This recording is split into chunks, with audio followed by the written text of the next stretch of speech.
Lucy, a young woman having survived horrific torture as a young girl in a disused slaughterhouse, haunted by the manifestation of guilt that is a heavily scarred woman similar to someone she saw but could not save during her escape, and her closest friend Anna, the young woman Lucy befriended as she grew up within an orphanage, intend to seek closure for Lucy's traumas by confronting those responsible for her torture. However, when Lucy discovers those responsible murdering their family, it becomes gradually revealed that her torture goes much further beyond sadistic fulfillment. This is Pascal Laugier's Martyrs, a horror film often associated with the new French Extremity movement, a movement of extreme horror films that intended to push what was deemed acceptable on the screen in terms of strong violence and difficult subject matters. In the case of Martyrs, the violence ranges from gory spectacle to psychological degradation as people are pushed to the limits and beyond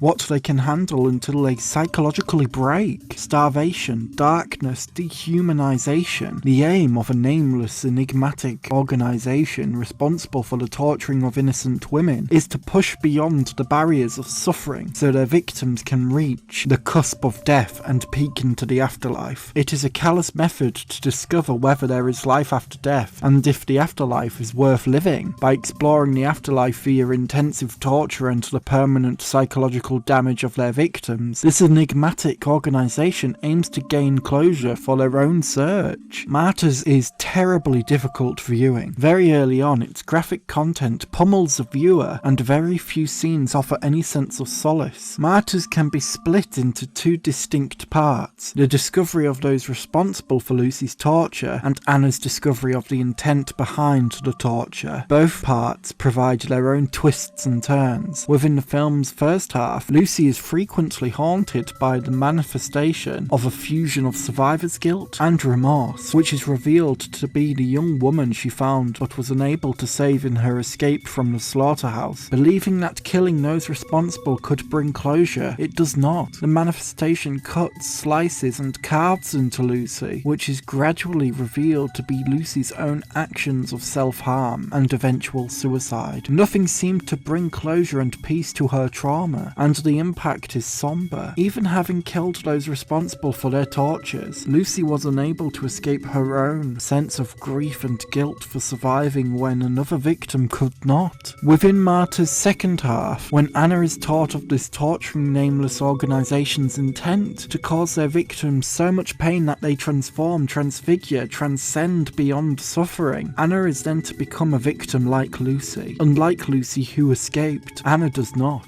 These scenes are difficult to view, not because they are excessively gory, although they are violent, but because they are so grounded within reality, chained in darkness, restricted and beaten until all time is distorted and pain is no longer attainable. This sequence of suffering is horrific because it is reflective of some of humanity's most malicious actions. Real-life cases of tortured dungeons built underneath basements, or isolated locations where people can be deeply harmed, are bound to come to mind while watching the sequence of Anna's torture. It's just too damn real. It's selfish that this nameless organization commits such dreadful crimes towards innocent people against their will due to their own need for closure regarding the afterlife. However, their search for closure seems to fail. As Anna reaches a state of no return, completely flayed, she gives a final testimony, whispering into the ear of the Mademoiselle, a figurehead for the organization. What Anna whispers isn't audible, but its impact is clear. Anna has reached the state of martyrdom, the only person to give a testimony to what they saw. They have gathered here to hear what Anna has spoken of. Many of the followers, elderly people likely seeking comfort in the knowledge of an afterlife. Upon telling her assistant that what Anna told her was clear, the Mademoiselle asks if the assistant can imagine what there is after death, before finally saying, "Keep doubting," before shooting herself in the head. There is little explanation as to what this ending means, If Anna is a martyr, did she see an afterlife that the Mademoiselle was desperate to see for herself? Did the Mademoiselle shoot herself because all the efforts of her organisation were for naught? Did Anna give an honest testimony? What if Anna lied to the Mademoiselle as a final act of revenge? A denial of closure for Anna's friend Lucy therefore leads to a denial of closure for those responsible for those terrible acts of torture. It's difficult to determine why exactly this ending happens the way it does, encouraging viewer speculation and interpretation. In a final act of searching for closure, only to be denied it, like Lucy and like the Mademoiselle, the viewer is left with questions unanswered. Not everything gets tied up with a neat little bow. In conclusion, Martyrs is an extreme horror film that on its surface displays excessive depictions of violence and torture, but underneath manages to question the significance of closure and how closure simply isn't always attainable. Lucy's inability to gain closure for her manifestation